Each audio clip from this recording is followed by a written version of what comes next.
बिस्मिल्लाहिर्रहमानिर्रहीम अस्सलाम वालेकुम स्टूडेंट्स। उम्मीद है तमाम स्टूडेंट्स खैरियत के साथ होंगे जी। और फिजिक्स के प्रैक्टिकल सेशन में आज आप मेरे साथ देखोगे अपने चैप्टर नंबर 3 का experiment number 3.3 determine the value of the g by the Atwood's machine. ये आज हम देखेंगे। हमने डिटरमिन करनी है जी की वैल्यू। जी हमें पता है 9.8 मीटर पर सेकेंड हमारे पास इसकी वैल्यू होती है ms-2 9.8। और एटवुड मशीन को यूज करते हुए हम लोगों ने जी की वैल्यू डिटरमिन करनी, यानी कि एक्सपेरिमेंटल तरीके से हम लोग जी की वैल्यू डिटरमिन करेंगे। और एक्सपेरिमेंट का मेन पार्ट हमारे पास मेन फोकस क्या होगा जी, Atwood machine.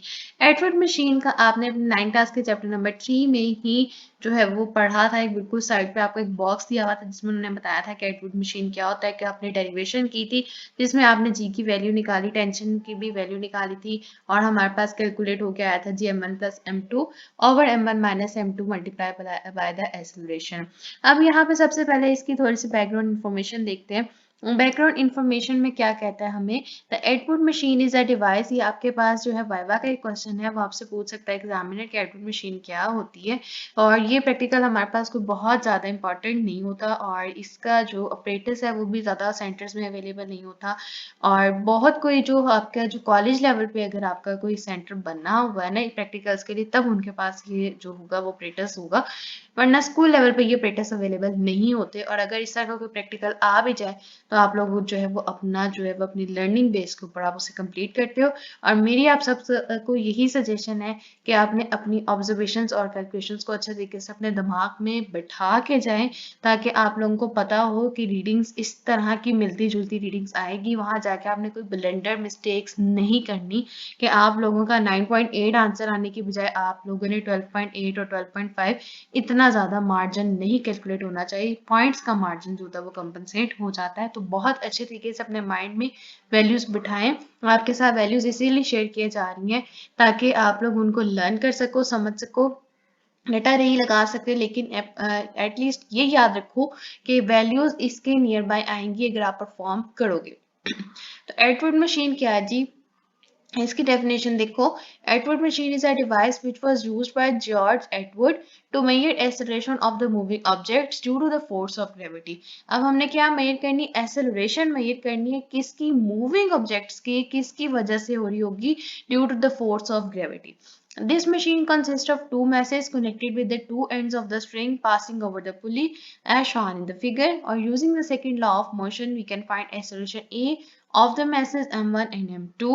Mathematical relationship between the acceleration of the masses and the gravitational acceleration g is given as, ये वही फॉर्मूला जो आपने अपने चैप्टर नंबर 3 में डेरिवेशन करते वक्त कंक्लूड किया था, यही formula. In practice, the difference between the two masses should be small. Next आ जाता है जी हमारे पास मटेरियल रिक्वायर्ड। इस एक्सपेरिमेंट में हमें कौन कौन सा ऑपरेटर्स जो है वो रिक्वायर होगा जी, एटवुड मशीन ऑपरेटर्स, स्टॉपवॉच चाहिए होगी, एक मीटर रूल होगा, एक स्पिरिट लेवल होगा, स्लॉटेड वेट्स होंगे, कुछ हमारे पास इनएक्सटेंसिबल स्ट्रिंग होगा जो कि हमारे पास तकरीबन 2.5 मीटर उसकी लेंथ होनी चाहिए। नीचे हमारे पास इसकी क्या आ गई है जी, फिगर आ गई है। और हम लोगों ने क्या, इस तरह से एक पुली होगी, इसके ऊपर से हमारे पास आएगा जी स्ट्रिंग, और स्ट्रिंग के ऊपर दो मैसेज कैलकुलेट हुए होंगे। ये हमारे पास टेबल टॉप के साथ एक पुली अटैच होगी, m1 और m2 हम लोग उसको डिटरमिन करेंगे, और इसी तरह से h1 और h2 भी डिटरमिन हो जाता है। यहाँ पे क्या कह रहा है, कहता है elevators in the tall building work on the principle of Atwood machine. A heavy load moving down at one end of the steel rope lifts the elevator at the other end. Next आ जाता है जी procedure. इस experiment का आपके पास procedure क्या है जी, place the Atwood machine on horizontal surface, check that the pulley moves freely otherwise lubricated, यानी कि उसको आपने ऑयल दे देना है। Attach two identical hangers to the both ends of the light inextensible string. Pass the string over the pulley. Add slotted masses to the hangers and such that m1 is slightly greater than m2. Raise the mass m1 up to a certain height. Lock the pulley or otherwise hold the masses in this position. Measure the height h of the masses m1 from the ground. Release the mass and start the stopwatch at the same time. Observe the motion of the both masses. Stop the watch between when m1 just hits the ground. Note the time t1. Repeat the above procedure for the same height h and the masses m1 and m2, and repeat the experiment for the different set of the masses. ये हो गया जी procedure. Next आ जाते हैं observations और readings के ऊपर।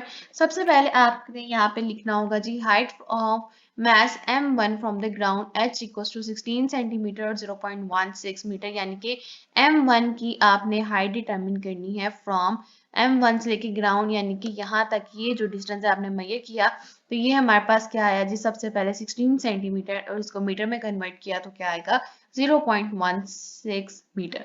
सबसे पहला कॉलम होगा जी हमारे पास नंबर ऑफ ऑब्जर्वेशन, उसके बाद लार्ज मैस हमने कितना लिया m1, उसके बाद आपने मेंशन करना है small mass m2, time of the fall of m1 आपने लेना है 2 दफा लेंगे ताकि हम एवरेज टाइम निकाल सकें उसका, t1 और t2, और एवरेज किस तरह से निकलेगा जी, इन दोनों को ऐड करके 2 पे डिवाइड कर देंगे। एक्सेलरेशन का फॉर्मूला होता है जी हमारे पास a equals to 2h/t², cms-2 हमारे पास इसका होगा यूनिट, और फिर g की वैल्यू अपने उस फॉर्मूला से कैलकुलेट करेंगे और अभी यूनिट हमारे पास सेंटीमीटर रहेगा। लास्ट में हम लोग क्या करेंगे जी, कन्वर्ट करेंगे मीटर में। सबसे पहले रीडिंग ली, उसमें मास m1 आया जी 60 ग्राम्स, और 60 ग्राम्स के बाद m2 हमने लिया 50 ग्राम्स। हमने टाइम इसका जब फॉल का नोट किया, m1 कितने टाइम पे फॉल हुआ जी 0.65 सेकंड पे, और जब दोबारा इसी का टाइम नोट करेंगे दूसरी रीडिंग लेंगे तो 0.55, और एवरेज लिया तो 0.6 सेकंड्स आ गया। इस फॉर्मूले में पुट करेंगे, एक्सेलरेशन कैलकुलेट होगी आएगी 88.89, और हमारे पास जी की वैल्यू क्या कैलकुलेट होगी 978 cms-2।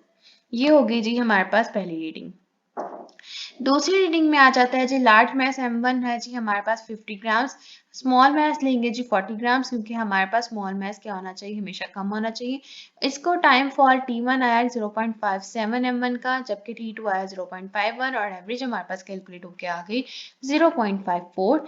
एक्सेलरेशन हमारे पास कैलकुलेट होके आई 109.73 cms-2, और g की वैल्यू क्या आई जी 988 cms-2। थर्ड रीडिंग ली, हमारे पास मैस m1 आया जी 40, जबकि स्मॉल मैस m2 आ गया 30। Time of fall of m1 हमारे पास आया 0.49, और t2 का आया 0.45।